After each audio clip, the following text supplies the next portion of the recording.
come to say something right now before at the beginning of the panel. Moderator started so they can get the full maximum time. Professor Lewis will be moderating the subject. Again, it's not a question and answer session, it's that these guys having a conversation. We appreciate y'all, and we're going to start now. I just want to say hello to everybody, and we look forward to this event every year, and I think it's really important conversations to have, and I know I've found it beneficial in the past. And for the Newhouse School, we're always looking for ways to continue to improve and grow and be a wonderful, diverse, inclusive school and community, and we are as strong as our students and our faculty and our staff. So just look forward to being here together with everyone today, and excited to hear the conversation. So, sure. We appreciate that. Thank you, Dean Lodato. Professor Lewis will start and begin our program as of right now. Thank you all.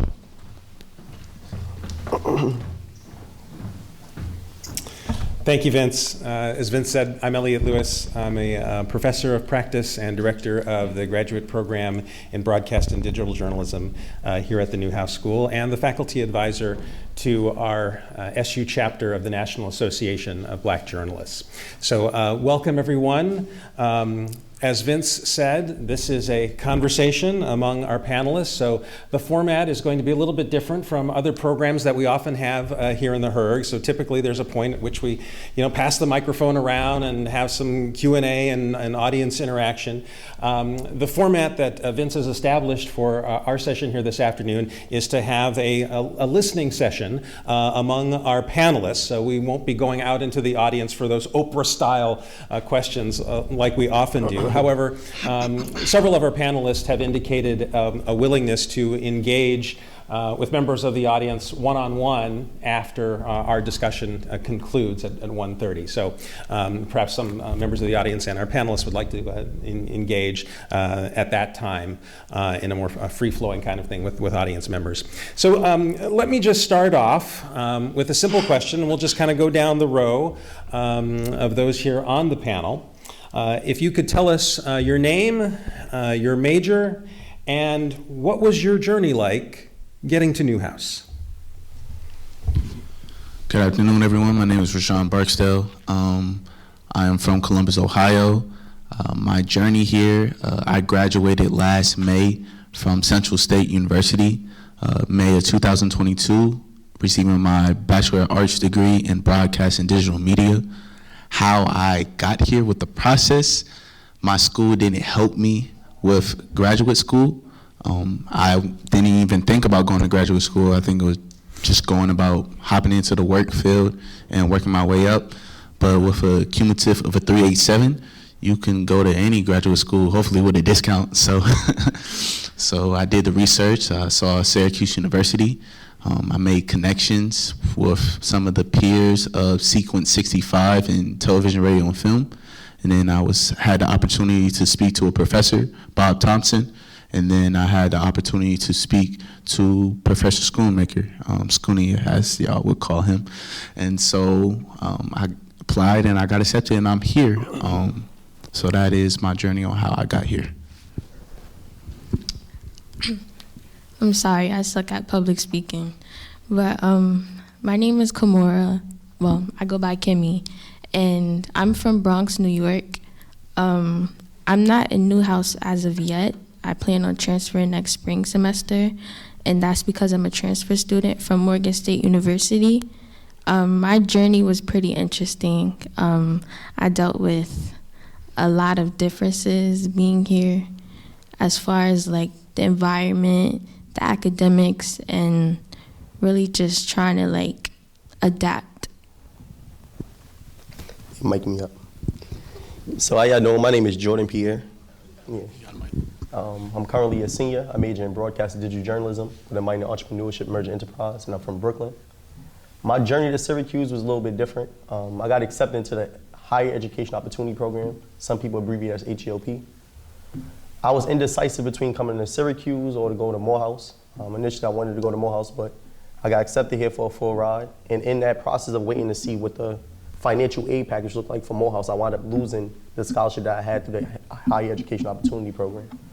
So I was in a position where I didn't have no real determinant of where I was going to go. And I was sitting there, and then Craig Tucker, who was the chair of HLP. I was sitting there in my school with my guidance counselor, and we was there all night. And he called, he's like, if any student drop out, you're gonna be the first person I call, because I leveraged the relationships that I had. There's a lot of students that was inside the institution that I knew that came from the same programs as me in the same school. So I made some phone calls or whatever, and they get to Craig Tucker. He like, if somebody drop out, you're gonna be the first student I call. So he called me that night. I say it's probably like 12:30, it's midnight. And he called, I'm still with my guidance counselor at the time. And we run to the computer, somebody had actually dropped out. And when they dropped out of the applicant pool, I signed up and I got the spot back to a full ride acceptance letter back here. So with that story, I just feel like God is intentional with our experiences, and he's intentional with where he places us. I think often we get so caught up in positionality and where we are at in life that we lose a sense of our calling. You know what I mean? I think that with all positionality in all places that we in, there is a purpose. So I think there was a purpose for me being here. So I don't really question too much about how I got here, because I feel like it was intentional in this way. And then I'll speak about it more as we go through the panel. My name is Alicia Waller. I am a broadcast digital journalism major. I am from Syracuse, New York, born and raised. If you ask anybody who knew me when I was 16, 17, would I end up in Syracuse, New York? They would say no. So my journey here, I am a high school dropout. I got my GED. I am not ashamed of it, because I think when I was a teenager, I did not take my education seriously. I was a social butterfly. If someone said, oh, let's leave, let's go somewhere, I was out of school. Had nothing to do with my parents because they were after me, but I think sometimes your parents take for granted that we are actually adults.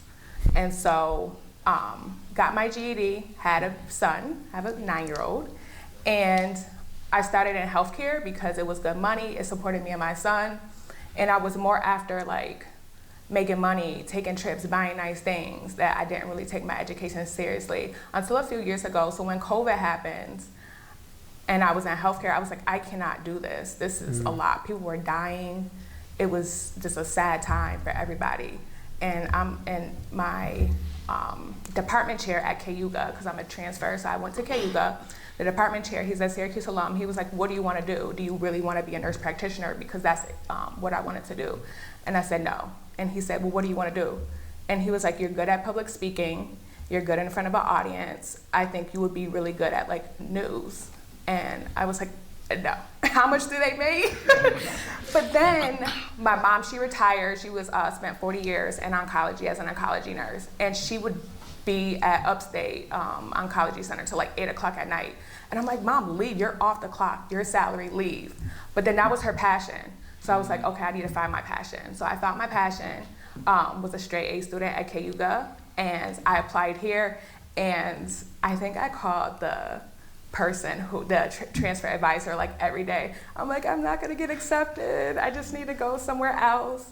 And just was looking at a few different options. And I went to the NFL Combine last year, and everyone that was there was from Syracuse. And they said, if this is what you want to do and you're serious about it, you need to go to Syracuse. And so they accepted me, and I was like, oh my gosh, I thought this was crazy. But Karen McGee, she runs, we had to do like this FYS seminar. I'm sure everybody here has done it.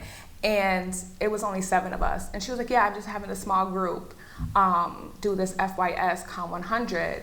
And it was only 7 of us. And I was like, why is this one so small? And she was like, well, you were the only new house transfers that we accepted. I said, really? And so I just think that speaks volumes, and that I do belong here. So even though my journey was very unconventional and I'm not a non-traditional student, I love it here, so. Hi, my name is Jayla Pettis. I'm a master's student in the Broadcast and Digital Journalism program on the Sports Media and Communications track. And I would say that my journey to Newhouse was very different. So I went to UNC Greensboro, and I majored in communication studies, and then I was a radio minor. And I really didn't know what I wanted to do with my degree or like my career path. So I think it was my junior year of undergrad, and I was connected with my mentor who works now at WRAL in Raleigh. Valley. He was a sports anchor, and once I was paired with him, I said, okay, I think I want to go into sports. This is what I want to do. So I had a friend who just graduated last year from Newhouse, and she said, I'm at Syracuse University. I love the program. So I started doing more research. I applied to Elon University, Syracuse, and I was accepted. And I literally cried when I got accepted because I was like, oh, God, okay. So I was offered a scholarship, and then I was thinking Newhouse I think might be the perfect fit for me. So when we visited, my mom and I, we visited for the open house last year. And I don't know, it was just so surreal. I was like, I'm here, I'm from North Carolina, a small town, and I'm just being in Syracuse. It was much different from Kings Mountain, but I think just speaking with all of the professors, I know when I spoke to Professor Somsky, I just knew she was really for us and about the students. And then when she talked about a potential opportunity of us going to NFL training camp, because I want to go into sideline reporting, I said, yeah, I think Newhouse is the place for me. So I didn't know really in the beginning what I wanted to do, but then once I got accepted to Newhouse and then found out that I would be in the BDJ program, that's when I was like, yeah, Newhouse is the place for me. Okay, hello y'all. My name is Samara. I'm from Atlanta, Georgia. I graduated from Clark Atlanta University with my bachelor's in mass media arts with a concentration in PR. So my journey to Newhouse, so first I was kind of undecided about grad school. I knew I was gonna go, but I was kind of stuck between three of them. So a lot of my counselors and advisors were telling me to go to USC if I was going to go into PR, but I was kind of already done with the whole PR side of things. I wanted to go more into media planning and stuff like that, so that transpired into advertising for me. And I just wanted to go to the top school for advertising or top communication school. So I did end up applying to USC, and I got in there, and then I applied to Newhouse, and I got into there as well. And I chose to go to Newhouse. So they sent me my acceptance letter the day of my birthday, and I didn't even open it because I was like, it's my birthday. If they deny me and I open this letter on my birthday, I'm gonna be mad. So I didn't even open it. I just let it sit on the counter for a little bit, and maybe I say 4 days, 5 days later, I opened it, and I got accepted. So then I called my mom, I told my mama, and I forwarded the email to her too. And she was like, oh my God. So she was crying and stuff like that. They did give me a scholarship. And yeah, that was my journey. We packed up my Kia, and we drove 15 hours up here from Atlanta. And that was a long ride because everybody was talking about, oh, we're going to help you drive. So it was me, my auntie's daughter, which is my cousin, and then, yeah, so it's us four. And it was like, we're going to help you drive, whatever. And they get in the car. They didn't even help me drive, bro. They was along for the trip. They just wanted to go to New York. And I'm like, you know what? It's all good. So me and my cousin drove the whole way. We got here, and I know my family don't really get to experience the big city life and stuff like that for real. So I drove them 4 hours to NYC and just took them to Times Square on July 4th because we were supposed to, classes started July 5th. So that was my journey here to Newhouse. How are you guys doing today? My name is DeAndre Cersei. I'm a TRF master's student here. I graduated from Clark Atlanta May of 22, and I got my master's in mass media art, bachelor's in mass media arts there. My main focus here is directing, writing, and acting. My journey on getting here was kind of crazy. I didn't plan on going to grad school. I was after I graduate, I'm going to California. I'm gonna be the biggest actor, and that's all I'm gonna do. I had no interest in going to grad school. I didn't want to spend no more years in school. One day, I have a professor at Clark by the name of Gary Yates, and he has said this week Clark is going, not Clark, but Syracuse is going to be coming to speak with the students in regards to grad school program. You guys should stop by. They're going to give out money. Whoop de whoop. So I came on the Zoom, and the first thing I heard was 1 year program. So I was like, all right, now they got me tuned in. 1 year. So I'm like, okay, I get my master's in 1 year. That's pretty cool. So can't be that bad. So we had the whole Zoom. I was sold by the end of the Zoom because once they said 1 year, you didn't have to say no more. So after that, Michael Schoolmaker, I followed up with him a lot, and Sojo as well. She used to work here as well. And I follow up them a lot. I got my portfolio together because I didn't have anything together. So I'm like, I got to send them something and get accepted. So I just put together like all my work and everything that I've done. And I kept sending everything to school. And you're like, how does this sound? Does this sound good? Like I talk to him like every week. I was like, I'm going to make sure I get into this school. And then one day I got my acceptance letter. And I was like, all right now. So I got accepted. So am I really going to go now? I was like, man, I need to sign if it's like the right place to go. I was on a cruise one day. And I just went to the gift shop, and I seen this couple with, like, Syracuse shirts. And I'm like, I just got accepted into there. They're like, you should go. Where did you get accepted? Into the Newhouse program? I'm like, actually, yes, I did.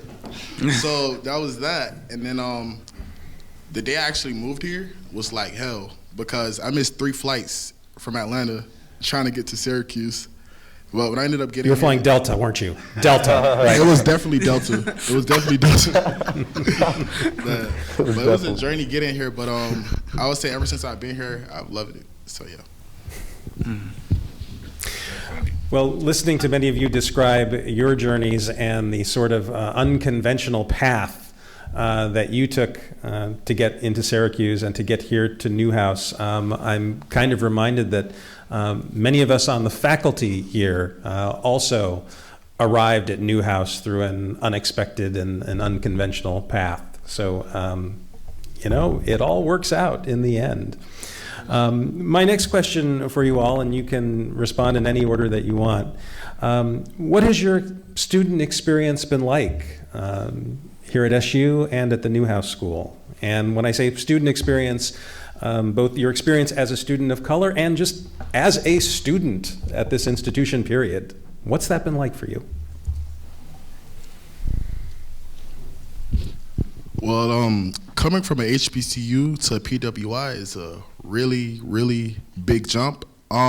It wasn't much of a culture shock to me because I grew up in Boca Raton, and if you guys are familiar with that city, then you kind of know how it is down there. But coming here, it was like definitely different because now it's like some classes I'm the only African American in the room. So now it's kind of a weird situation when I was in a school just full of African American people. Now I'm the only one within the classroom. But I will say I don't feel singled out or anything. And the opportunities here are like endless. I feel like everyone does what they can do to help you in any way that they can. And it makes sure that like all the resources are there. And yeah, there's no complaints.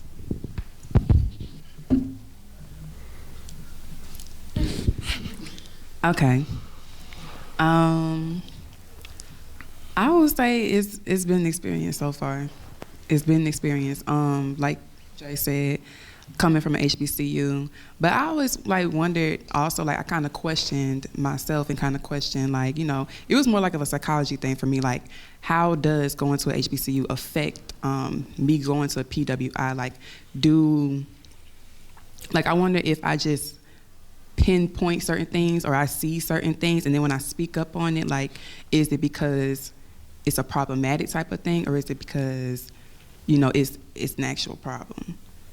Like it's kind of like it's like a little mind game sometimes. Like is this really an issue or is it only an issue because I went to a HBCU and we said it's an issue? So I do think that for my program, I can only speak for my program that I'm in. So I'm in the advertising program, and the advertising industry, period, is a white male-dominated industry. And I just feel like, as far as the curriculum goes, and then we're in Black History Month, there's a lot of like Black advertisers that we could speak on or bring to the forefront and talk about. So I would have liked to see more of that, especially when, some teachers or some professors consider like politics or religion. They don't want to add that into the creative space. But I think that a lot of the political things that's going on, it is the creative space. People are making more content that has meaningful and impactful connotations in it. So it's just kind of like, I don't want them to pick and choose. I don't want them to pick and choose when to be political and when not to be political. Because I've had quizzes recently that, all of it was advertising, but then the bonus questions is like, who's the leader of Roman Empire in this age? And who's Julius Caesar? And like just bonus questions that you could get on the test. And it's just like, it's Black History Month. Ask me who Tom Burrell is. So So, my experience is just like, I just kind of like go with the flow, but I learn as I go as well. I would say that my experience here has exceeded my expectations. I went to a PWI for undergrad, so it wasn't very much different, but I would say like for the classes at UNCG, I would be maybe 1 in 6 Black people, and then transitioning to Newhouse, it's like 2 or 3 African Americans in the class. So I would say that just diversity is lacking in a sense, and I know I can speak for the SMC track. I'm the only Black female in that department, but I would say that I've had a tremendous amount of opportunities presented to me. I've been able to cover football games. I've been able to cover basketball games. I have my own segment that aired on ACC Network 2 weeks ago during the halftime show. So I would say that just taking all of the opportunities, because they're there. It's like a tremendous amount of opportunities here at Newhouse. Professors, they have the connections in all of my classes, sports and BDJ. Our professors will tell you, like, we're here to help y'all get to where you need to be, because they have that experience. They're working professionals. They've been through like the beginning, middle, end of their careers, or if they're still doing their careers, they know like the positives, like the ups and the downs of being a journalist. So I would say like for now, the experience has been like exceptional. My experience here, I've been working for a long time, and I'm just used to the non-diverse environment. A lot of my Newhouse classes, there's not a lot of people, that look like me in them, and I guess that's fine. I will say that, I don't see a lot of diversity in a lot of Newhouse programs that they do offer, and I have called it out before, but sometimes, I don't want to be the one to always call stuff out. Like, I feel like that as a university and as Newhouse being the program, they should realize that we need to be more diverse. I shouldn't have to point stuff out to them. And I'll just give you an example. So I know I follow the Newhouse page on Instagram. And so there was a bunch of students that went to the NFL draft, or the Super Bowl. And in that post, I didn't see anybody that was Latino, Black, nothing, Asian, nothing. And I commented on the post and I said, where's the diversity? Because I don't see it. Just being a PWI, I feel like that they would offer a white male something before they offer someone that looks like, us. And that's just my experience here. I do feel like you always have to work harder. I do have a son, and so sometimes I can't come to class. But, like last semester, I was a straight A student, made the dean's list. And I think that if I didn't work as hard to get straight A's, will you be more lenient that if the school nurse calls me, I have to go pick up my son, like, it's not that I'm skipping class. Like, I want to be here, but I just can't. And I feel like that I do have to work twice as hard. But that's anywhere, that's not just Syracuse. Like, in my professional life, too. Like, I work full-time in a marketing advertising firm, and sometimes I'm working until 10 o'clock at night because I have to come here and I have to make up those hours. So I do feel like I do have to work harder at things here. I don't have the experience of being at an HBCU, but sometimes it's just not realistic, because when you go somewhere, you are not surrounded by nothing but Black people. It's just not a realistic life experience. So I feel like being here, you do get, a lot of diversity a little bit here, but I feel like the opportunities are not as strong.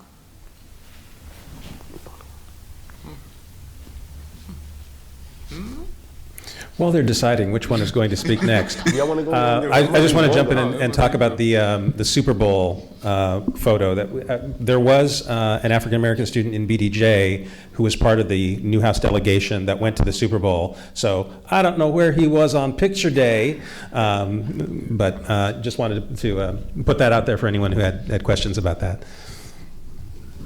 Okay, so I also come from an HBCU.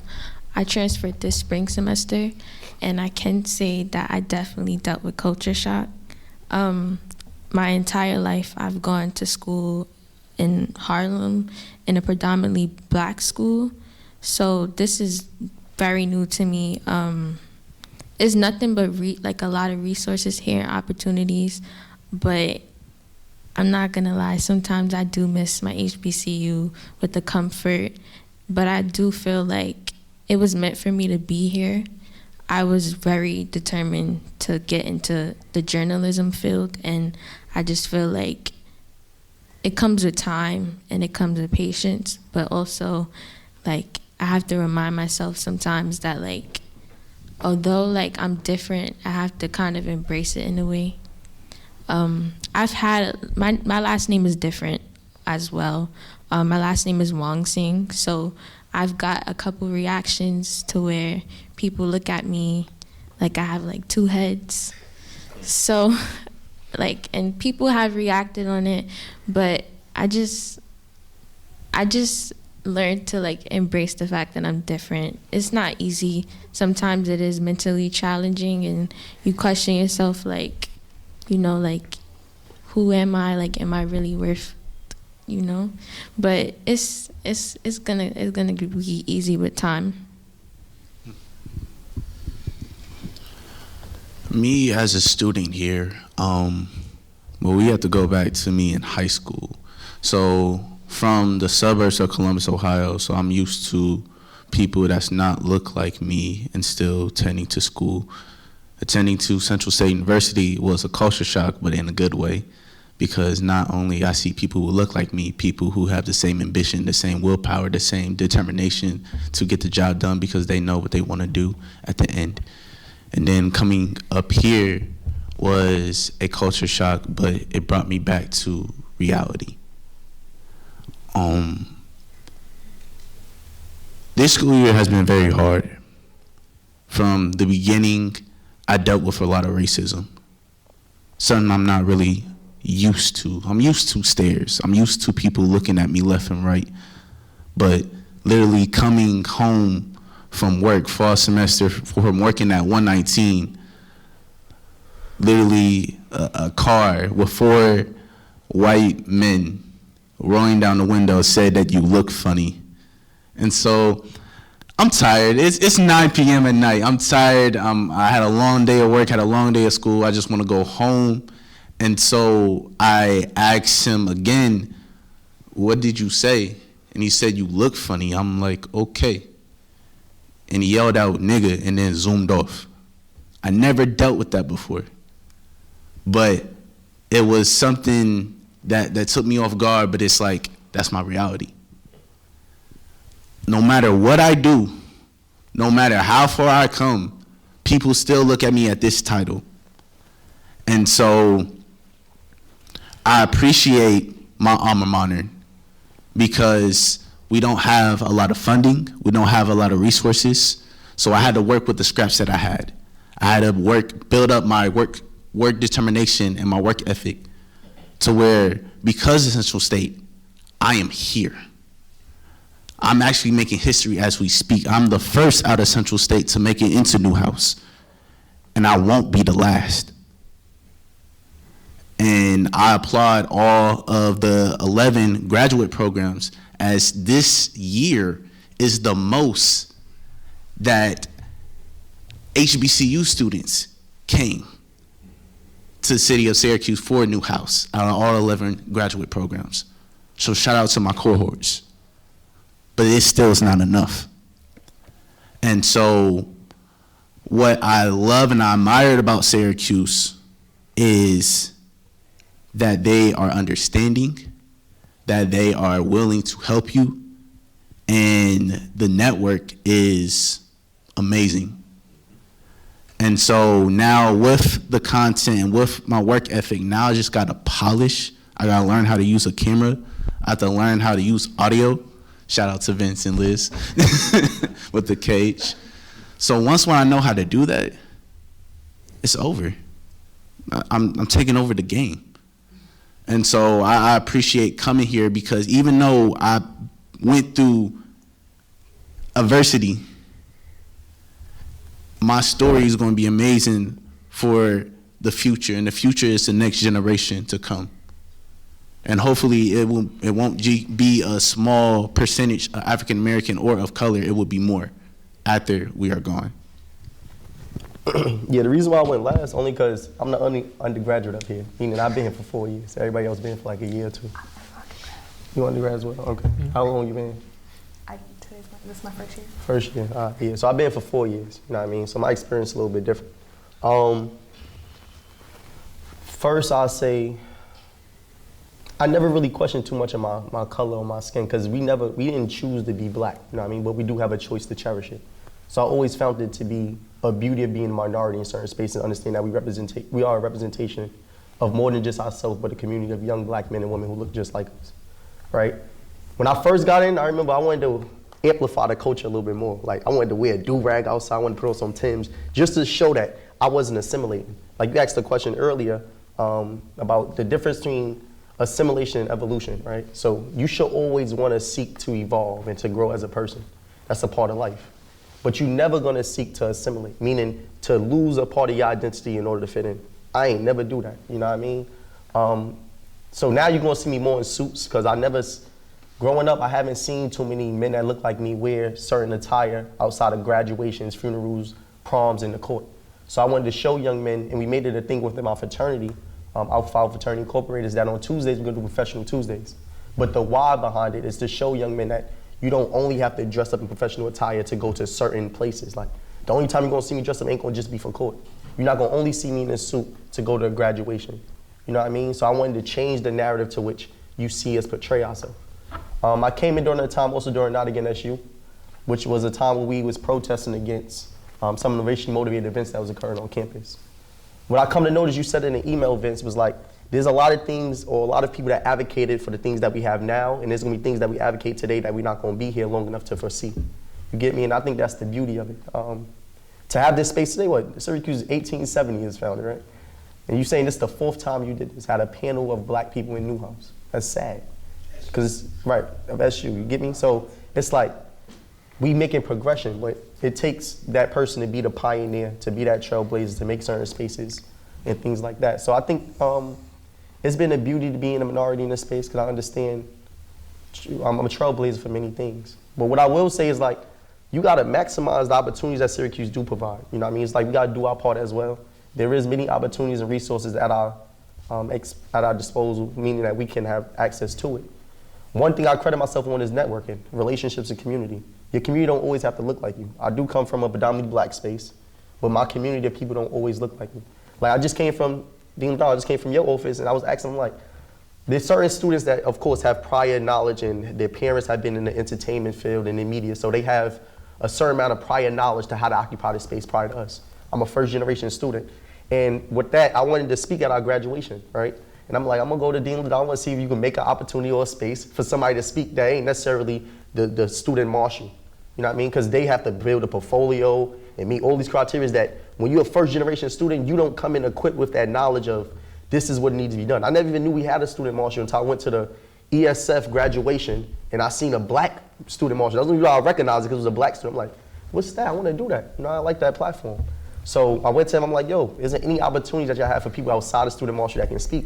He said, actually, we actually creating it. He sent out the email today I received for students to apply to be a speaker, and you don't have to be a student marshal. But I'm only saying that to say that if the opportunity wasn't created, I was going to create it. I went to his office with the intention of creating that, but he just happened to be already thinking about it. But what I'm saying is, like, I'm not in this space. Like, there's a lot of things I did here. I don't sit there and wait for opportunity, bro. Like, I don't want to pick on you, but you stated, like, I don't feel like you need to educate faculty on diversity.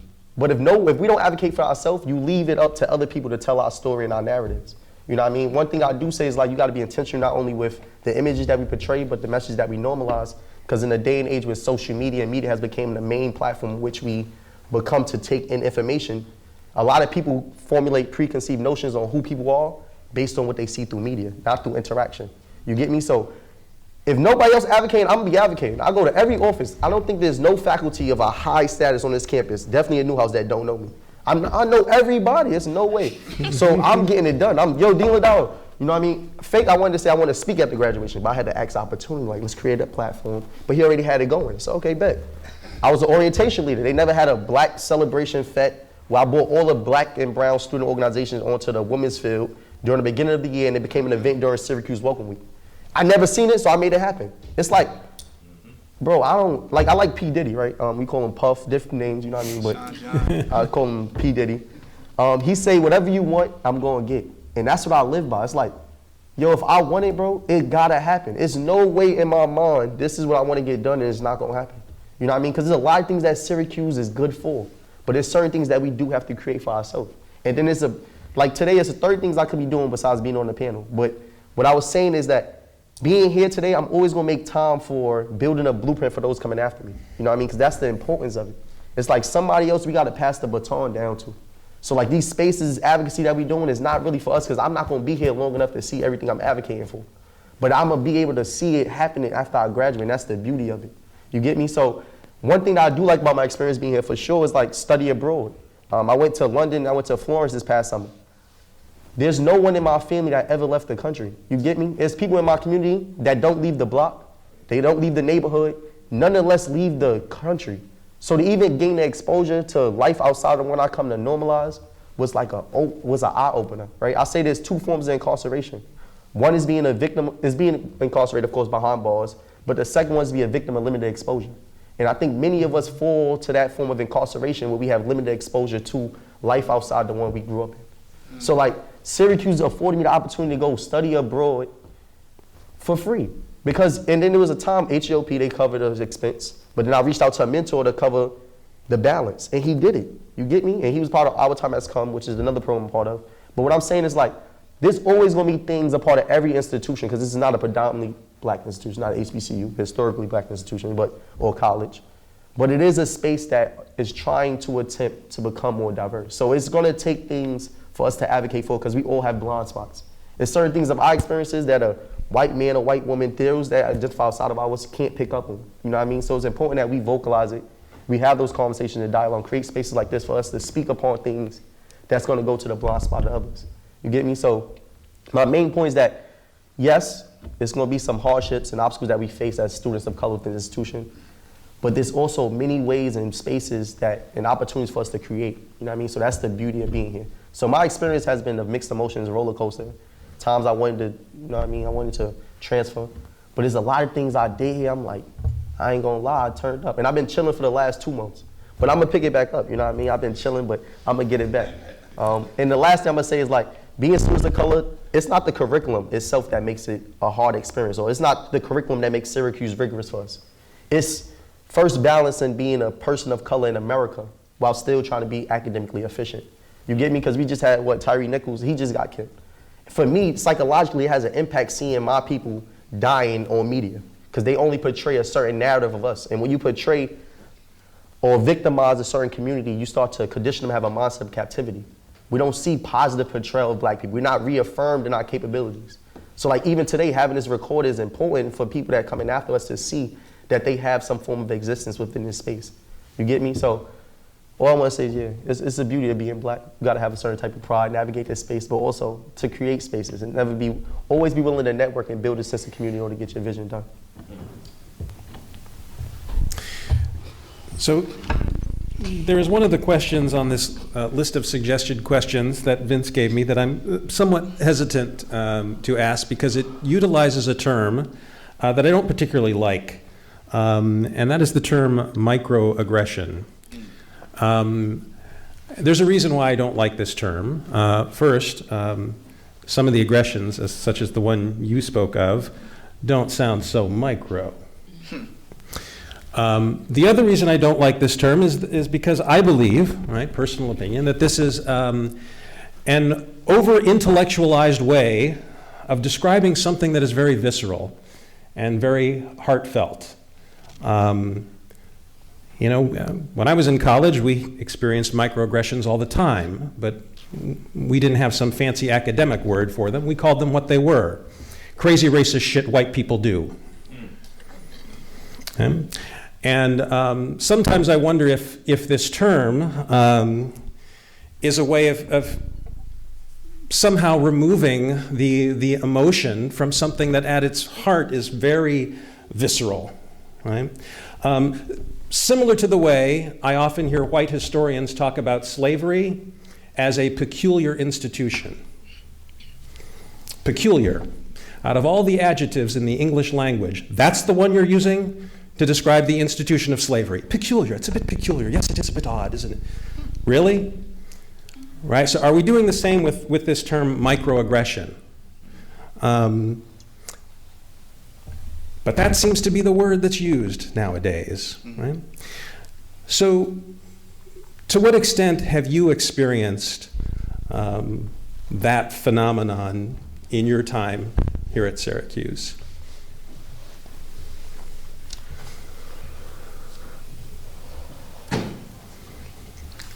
And I kind of get. I can speak. Yeah.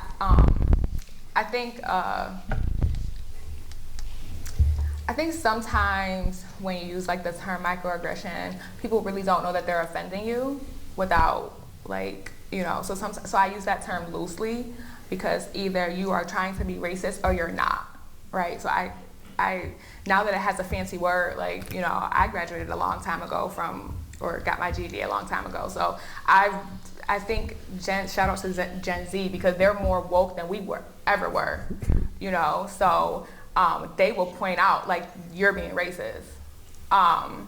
And I think, you know, just growing up back then, like sometimes you don't know that you're offending me without telling that person. So I feel like sometimes people don't really have racist tendencies when they are saying stuff to you. But again, you know, are you trying to be racist? Are you trying to be funny behind your comment and passing it off as a joke? I think like my hair comments, like if I change my hair all the time and it was like, oh, your hair grew overnight. And I was like, you know that my hair did not grow overnight and you know this is a wig and you know, this comments like that. And so I do feel like that's racism. But if someone's just genuinely asking you a question, it's your job to educate that person. And if you do take offense and was like, maybe you should not ask that question like that. That can be offensive. But because I know you're not really offending me because I know you're being genuine behind your question. But if you ask someone that question that does not know you, it's going to look that way. So I'm going to say this. This is a rhetorical question because I'm going to answer the question. What is the difference between a rich man and a wealthy man? So rich man, you know, he's rich temporarily. A wealthy man can last the money and give the money to the next generation and the next generation and the next generation. That is literally how America is when it comes to slavery. So it's drilled in their brain from generation to generation. And so now it's a mentality warfare. And so now that person might not be racist, but his mentality is messed up from his past because how his father was, or how his father was, or how their family was. And so with that, I say it's a mentality thing. And so I do agree it is up to us to educate and to enlighten. But after that, you know, once when you know better, you can do better. And so that will be the decision for them. I dealt with a lot of microaggression in my life. Up here, more than back at home. But once when you address a situation, you know, you just have to move forward and don't let it affect you. I think I can only speak for me. I think a lot of microaggression, whether it's from people that don't look like me or people that do look like me, don't let it change me for who I am. Don't let it take me out of character. I had a long road, and I still have a long road to go about finding out who I really am. I think our generation looks at social media to find out the answers on who we are. And a lot of people try to do things just to get clout, some follows, some likes, and really destroy their identity. And so with that, I try to ignore it. Like, y'all look beautiful up here. You ain't gotta, you know, say, oh, I gotta look like this, or I gotta look like that, or oh, I gotta wear this clothes style just to get some likes. No, y'all look beautiful just the way y'all are, and don't change that for nothing. Don't come to this university and try to change who you are. That's what Jordan said. It's talk about evolution. So when it comes to microaggression, I try to just knock it off because I know who I am. So we're coming toward the end here. We've got about 10 minutes left before we call it a wrap. If you had the power to change something at the Newhouse School or at Syracuse University, what would that be? If I had the power to change anything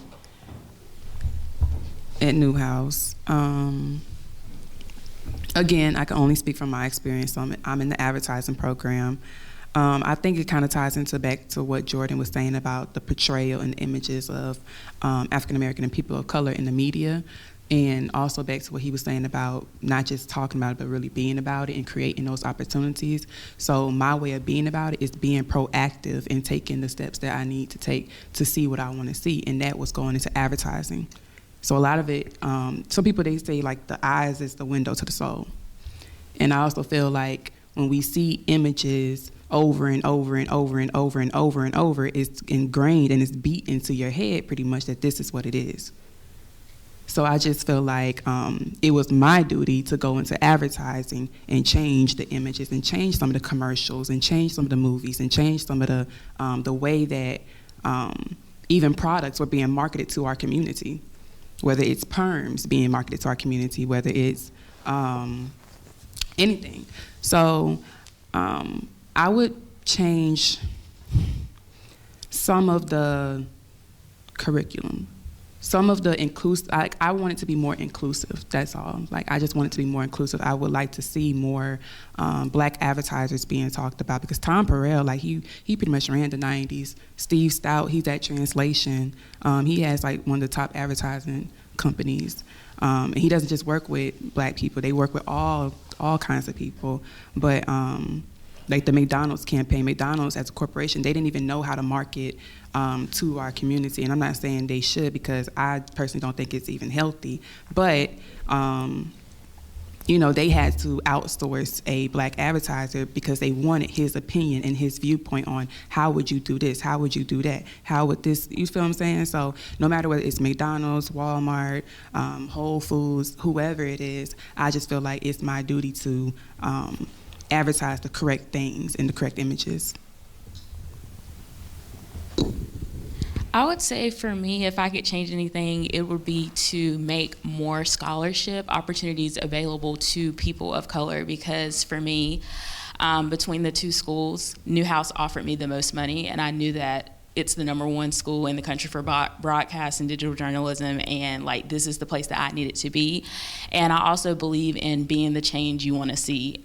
Growing up in sports, watching it with my dad, I never really saw black women being sideline reporters, black women being on these shows, Get Up, et cetera. But to now see Kimberly A. Martin, she's a Newhouse grad, she's a sideline reporter. I just saw her like in December on Get Up, and I'm just like, hey, like this is what I want to do. I want to be a sideline reporter just like her. AJ Ross, she's went to Howard, but just to see these women of color making a difference, I want to be the change in the next couple of years, being in the NFL and knowing that like this is a platform that black women can be on. It, you know, it doesn't have to only be black men or males in general. Like women can be in sports, talk about sports, because we know what we're talking about.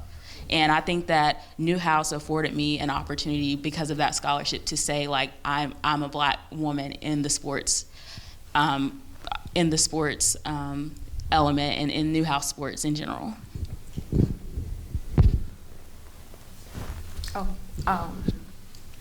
I guess just like the inclusivity. Let me just point out, like I know that you have to create your own opportunities, which I have been doing since I, got my GED.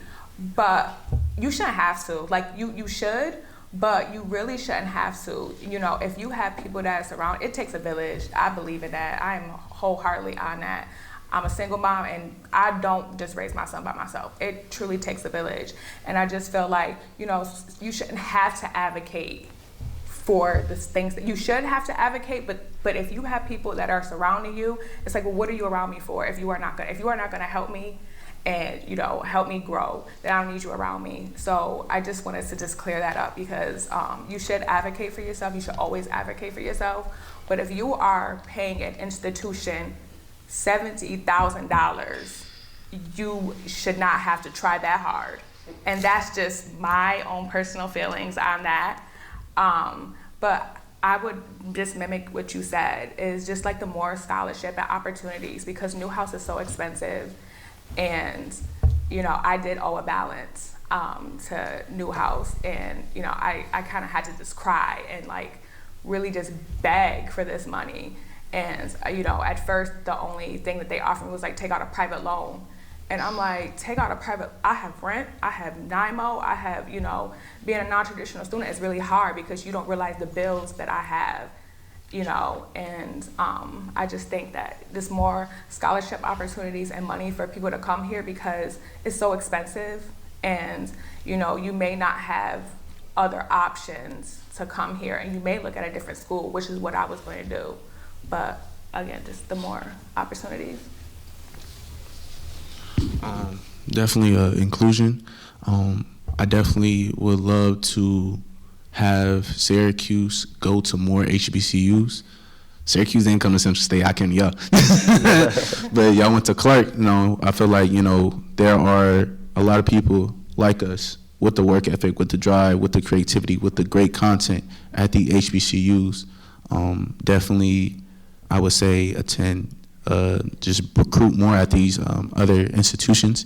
And also, I had the opportunity to go to New York City for the TRF program, and we spoke to a lot of alumni, but there was an alumni that looked like me. And so I know that there are alumni, graduate and undergraduate, that look like me, that graduated from this school, that are very successful at what they do. I believe there should be opportunities for them to come back and speak. Jordan had an opportunity to speak to Speedy, am I right? And that was a opportunity because Speedy kind of dissed Newhouse. And so they was like, yeah, we need to get this man on board and let him speak. But that shouldn't be the last. So definitely more inclusion. All right, so for mine, I got a few. So one, I would like to see a wall of honor for Black and Brown alumni. And in regards to that, I'm saying, because there's I don't know the exact name of it, but I would say like the wall of recognition that I see, right? I would like to see some Black and Brown alumni images, and not the ones from 1989. I need some of our new generational people that we say pushing P, meaning they doing it, you know what I mean? Like really making a difference in the media entertainment. So Speedy Mormon was one of them. He's an on-air host for Complex. But there's several alumni that I feel like we have failed in regards to the lack of recognition for the work that they have done. We credit Syracuse University, like we paid this $80,000 not just for the education that we obtained, but really for the alumni network. But if the alumni network of color feel disengaged, it impacts the students of color, because now we lack the ability to establish a relation with those that have been in our shoes and are now creating spaces and change post-graduate, right? So we gotta really find a way outside of monetary, outside of donations, to find ways to engage with our Black and Brown alumni so that we have that ability to establish that relationship with them. The second thing, I think diversity amongst faculty and tenure professors. I think that's a dialogue that we often don't have because we don't understand what tenure really means, and that's not a conversation that we have. Diversity amongst students, of course, but we need to advocate for the faculty, the staff, and things like that as such, because those are the people that we look to in times where we may be questioning our identity, where we may feel like we don't belong. I don't even think, I probably had like one Black professor in Newhouse, if that, you know what I mean? And you can't say that we don't exist, because there's a lot of people that's of color that's making a difference within the media industry. So we gotta find a way to do that. If I only see the faculty or the people that look like me in the institution, in the catering, in food services, I'm not saying that those are bad jobs, but it shows me that Syracuse may only think those are the things that we are capable of doing, when we are capable of doing much more than just that. So I think the advocacy for representation in faculty positions, staff and in tenure professors, because tenure professors have a certain security when it comes to employment that I don't see. I would say in regards to the BDJ program or even TRF, teaching, like BDJ specifically, outside of just sports. Not all of us aspire to be in sports. I don't want to do anything with sports. I actually want to be like the male Oprah and then like the President of the United States. You get me? So like, I don't want to do anything in sports, really. I don't want to do no reporting, but I have to learn how to do it. But I feel like we had courses in which educate us on how to do an entertainment media, how to hold podcasts and conversation. We have Q's conversation. I want to speak to John that run that too, because I feel like we need to make those spaces and opportunities for students to hold those dialogue and conversations. When we bring guests, by default, it should be a student moderator. For many reasons. I wrote this all down. That's why you asked the question, but I got it written. I'll talk about it later. But I feel like it should be student moderators for many reasons. One, it allows us to apply what we learned in the class into real life. The second is that many students are gonna come to certain spaces because the student is hosting it. When I held the Speedy conversation, people who came on the trip that they may not even knew Speedy, but they knew me. So they came to see me do it. So if you wanna increase student attendance and engagement, you have to have a student moderator. You know what I mean? So it's different things. Then establishing a relationship. If I'm holding or being a moderator of a conversation with an alumni that's successful, I then get to bridge that relationship and establish that with him on a more genuine basis. The last one, well, two more. I'm gonna say understand that students are more than just a part of collegiate space.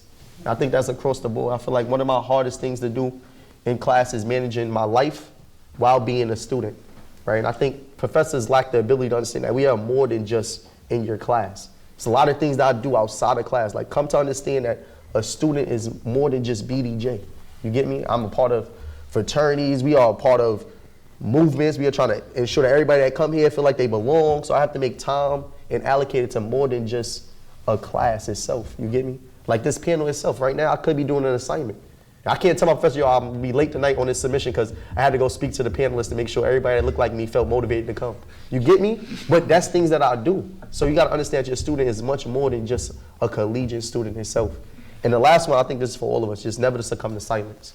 I think there's gonna be many instances in this world where we have to take a stance for something. And it's gonna come at the expense of a lot of other things, right? And I feel like we've entered a time period where we allowed our positionality, our money to silence us. And to change us from taking a stance on things that we would have done because we wanted to make sure we maintain a certain security. But what I would say is like never succumb to silence. For me, I do not talk for nothing. Like if I feel like I believe in something, I firmly believe in it, I stand on that, no matter who's in the room with me. And I want to advocate for all of us to find that thing that we will sacrifice everything for if that's what it came down to. So never succumb to silence. Don't allow nobody to make it feel like your opinion don't matter, that your voice don't matter, that your presence don't matter.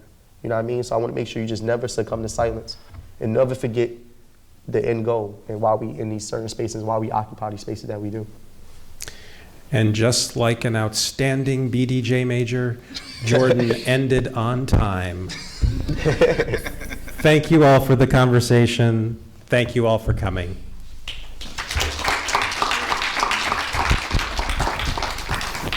Thank you.